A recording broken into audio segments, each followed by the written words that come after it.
সৃষ্টি থেকে আমরা আজ পর্যন্ত সবাই মানুষ, তার মধ্যে তিনজন মানুষ।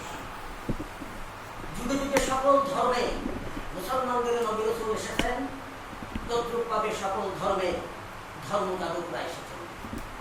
একটা সময়ের পরবর্তী পর্যায়ে আর নবী রাসূল আর ধর্মযাজক আসবেন না, কিন্তু এমন এমন মানুষগুলো আসবেন যাদের তাদের পথের দিশা দেখাবেন বিভিন্নভাবে, বিভিন্ন অবস্থায়। তার মধ্যে এই বিখ্যাত তিনজন মানুষও তার মধ্যে একজন। তারা যদি ওই ধরনের হতো, তখন ওই সময় হতো সেই সৃষ্টিকর্তার যদি কোনো ডিক্লারেশন থাকতো, তাহলে তারাও ওইভাবে করে ওই ধরনের একটা নবী রাসূল বা বিভিন্ন ধর্মযাজক করে তারা পরিচিত।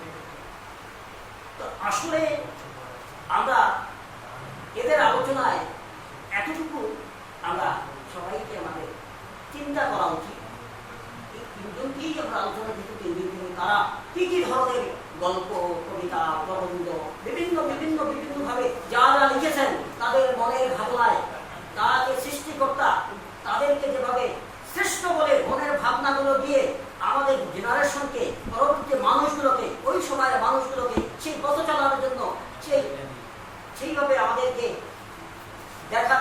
রাস্তা দেখানোর জন্য, তাদের ভাষায় তাদেরকে অবস্থায় আমাদেরকে বোঝানোর জন্য বিভিন্ন কিছু লিখে দিয়েছে।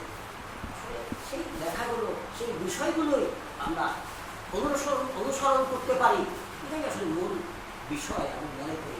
আমি বিভিন্ন কবিতা বা বিভিন্ন প্রবন্ধ, বিভিন্ন কোনো কিছু উপমা দিয়ে কিছু বলবো না, একটাই বলবো, একটাই যে ওনারা যা বলেছেন, ওনারা আমাদের জন্য যা রেখে দিয়েছেন কাগজে কলমের বইয়ের পাতায়, এগুলোকে আমরা যাতে অনুসরণ করতে পারি এবং অন্যান্য সকলদেরকে আমরা এই বিষয়ে উপমা দিয়ে বলতে পারি। নজরুল এটা বলে দিয়েছেন, রবীন্দ্রনাথ এটা বলে দিয়েছেন, সুকান্ত এটা বলে দিয়েছেন, কিন্তু এর বিরুদ্ধে, আমি তো এর বিরুদ্ধে। আমাদের ওই জায়গাটা থেকে, ওই ভাষাগুলো থেকে, ওই লাইনগুলো থেকে আমরা সাথে সাথে পরিবর্তন আনি। সেই মেয়েটার কথা বলেছে, সে যদি এই পথের পথ থেকে দিশা পেত, এই ধরনের কাজ করতো না।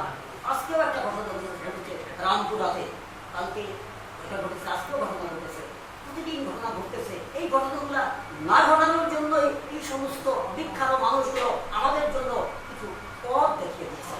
আমরা আমাদের আলোচনাগুলো হওয়া উচিত। আমি মনে করি ওই সমস্ত বিখ্যাত মানুষগুলো যখন যে পর্বে যে ধরনের আলোচনার টেবিল হয়, সেই টেবিলগুলোতে তাদের পথ আমাদের কি হওয়া উচিত, সেই পথগুলো নিয়ে বেশি আলোচনা করা উচিত। তাদের কবিতা নয়, তাদের গল্প নয়, তাদেরকে বিখ্যাত করার জন্য কোনো কথা নয়। আমরা প্রত্যেকেই এখানে প্রচুর বক্তা, আমরা যেখানেই বসে থাকি, ওই ধরনের যতগুলো আড্ডা, যতগুলো প্রোগ্রাম, সব জায়গাতেই আমরা প্রত্যেকে প্রচুর বক্তা। আসলে আমরা বক্তা, কিন্তু আসলে আমরা কেউই আমরা শ্রবণকারী না। আমাদেরকে শ্রবণকারী হতে হবে। আমার